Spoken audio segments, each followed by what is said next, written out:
Hello అండి. బావున్నారా? ఈ సంవత్సరం అసలు పిందెలు పడ్డాక యాపిల్ ట్రీసే చూపించలేదని గుర్తొచ్చింది. ఇక్కడ సైడ్ యార్డ్‌లో 3 ఉన్నాయన్నమాట. ఈ 3 గూడా విత్తనం పడి మొలిచినవే అన్నమాట. గ్రీన్ యాపిల్స్ తిని అక్కడ పడేస్తే విత్తనాలు పొట్టంతా మిగిలిపోయిందుంటది గదా! ఈ సైడ్ యార్డ్‌లో ఇక్కడే మొలిచాయివి.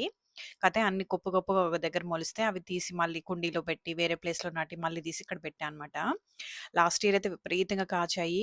విపరీతంగా బుషీగా గూడా అయిపోయి సగము సైడ్ యార్డ్ మొత్తం అంతా ఆక్యుపై చేస్తే ఈసారి ఆహ్, బాగా ప్రూనింగ్ చేసామనమాట. ప్రూనింగ్ చేయడం లేట్ అయింది. ఇదిగో ఇది బిగ్గెస్ట్ సైజ్ ఇట్లున్నాయన్నమాట.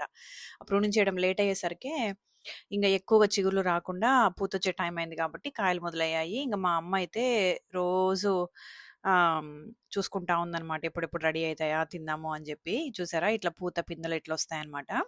కాయలైతే తక్కువొచ్చాయి ఈసారి. ఇంగ మేమైతే మా అమ్మకే వదిలేస్తాం ఈసారి ఉన్నయన్నీ. నెక్స్ట్ ఇయర్‌కి ఇంకొంచెం ఎక్కువొచ్చేలాగా చూస్తాం.